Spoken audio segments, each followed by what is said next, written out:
Hello fellow racers, we are now in the street circuit of Saudi Arabia. The Jeddah Corniche circuit is a temporary street circuit, albeit adorned with some permanent sections located at the Corniche, a 30-kilometer coastal resort area of the ancient Saudi Arabian city of Jeddah, and it is 3.8 miles long. The Saudi Arabian Grand Prix is fast, very fast. In fact, average speeds around the Jeddah Corniche circuit are said to be 252 km per hour, quicker than those in Silverstone, and second to the 2021 calendar only to Monza, which is the temple of speed. This is arguably the fastest street circuit ever been built in Formula 1, while the track will also feature the most corners in the 2021 calendar, with 27 turns, 16 to the left and 11 to the right. And many of them are quick, with sinuous bends as the drivers wend their way along the Jeddah waterfront. With regard to the tire usage, in real F1 it was noticed that the hardest tires were strictly preferred for this extremely high tire wear circuit. The high-speed corners along with the hot geographical positions of Saudi Arabia makes it an easy two-stop strategy, despite being held at night under the floodlights, with the medium and hard tires being the most viable options.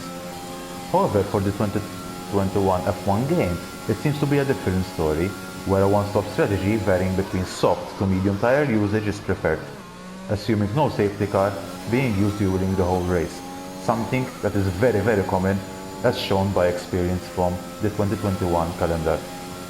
The lap record is held by Sir Lewis Hamilton of the Mercedes, being 1:30.734. Alright, so we are going to explain the hot lap of this track. It is arguably one of the hardest, if not the hardest track to master, because it's so easy to touch the wall, having the car spun, crashing the car, exceeding track limits, invalidating the laps, and so on and so forth. In a rear Grand Prix, it's expected to have a number of safety cars. I would be surprised if there would be no safety cars, although it is very possible as well, if all the drivers play it correctly. But we can notice that this track is a very challenging track, because it is very fast, but you also need to be very wary on how you apply the throttle, how you brake, how you go into the corners without having that chronic understeer or snapping the car or touching the wall, so on and so forth. But it is a very satisfying track as well to master and to complete. So let's get on with it and let's explain the lap. So we are going into turn 27, getting the furthest part of the track in order to get the highest exit speed, trying to get the top speed starting the lap. We are going into turn 1 and we are going to brake into gear 3, getting the maximum of the inside part, then braking again, going into gear 2, short shifting to gear 4, getting the throttle as early as possible in order to continue the lap. At the 50-meter mark, what I'm going to do here is that I'm going to explain this sequence of corners until the end of sector 1. It's so hard to master this, and you can win or lose a lot of time going into these sequence of corners if you do not get it right. One important thing to notice is that here is no overtaking positions. There is only one line to master. Going two-way here is never an option, and therefore so easy to make a mistake or to spin or to touch the wall or to exceed track limits, to have an incident with another car, so on and so forth. So here it is the part where you need to focus and having that line for yourself. And if you're following another car, the best thing is to keep following it until you reach the DRS point. But let's explain this part. So we're going to literally cut the track because the game allows us, braking into gear 5. As soon as we exit that corner, we are going to gear 6, half throttling it or a little bit more, but not full throttle, because if you full throttle, the car will be very subject to spin out. And it will be applicable for the remainder of these corners until the end of sector 1.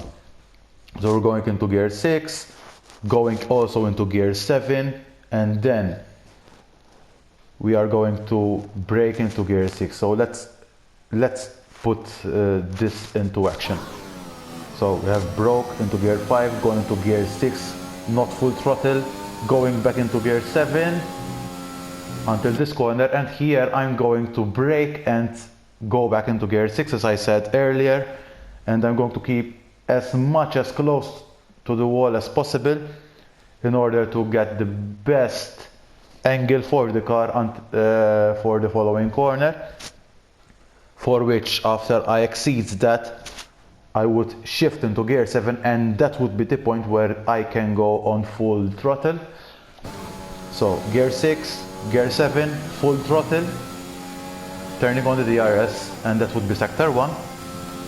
Now we are going at the banked corner, and at the 50-meter mark I'm going to brake until gear 4, and as I am going along this banked corner, I'm going to slowly short shift into gear 6. It is so easy to spin out here if you go full throttle, so it is a little bit of a trade-off between trying to get the full throttle as early as possible, but also trying to half throttle it, but short shifting it into the gear that the car makes it more stable, trying to straighten the car as early as possible as well, so that you can slam the throttle. So there's this risk and return element, but it is a very satisfying corner as well. So let's do this banked corner, going back into gear 4, short shifting into gear 6, not touching the apex so that the car doesn't spin out, and that will be the success for that corner. Now coming in this corner, this is very easy to get the car either spun out or touch the wall or invalidating the lap. But what we're going to do here is that we're going to maximize the track by going back into gear 6, going as close to the wall, going into the stern. We are going to maximize the track limit, going on the most left side of the track, half throttling it and keeping that gear 6, and then slam the throttle as soon as I finish the consequent corner. Gear 6, keeping that half throttle, full throttle now, gear 7, and now we are going full blast into the sequence of corners. Now we are going to the last part of the track, finishing sector 2, but this is a very difficult corner to master as well. What we're going to do is that by the 50-meter mark we are going to brake until gear 6. We are going to keep at the most inside part of the track, and then as soon as we surpass that, that would be the part where the car would have a little moment of half throttling, but then full throttle until turn 27. So braking gear 6, keeping the maximum of the track limits, full throttle into gear 8, turning on the DRS, keeping the most inside part of the track in order to gain the time until turn 27. We are going to brake until gear 3 on turn 27, short shifting to gear 4, full throttle until the end of the track, and you can see that I'm using the full part, inside part of the track, and that would be the lap of Jeddah. So that's basically it when it comes to the track explanation of Jeddah, one of the most satisfying tracks to complete because it is a very hard track. But let me know if you have any questions in this regard, and thank you for watching. See you on track, guys. Take care.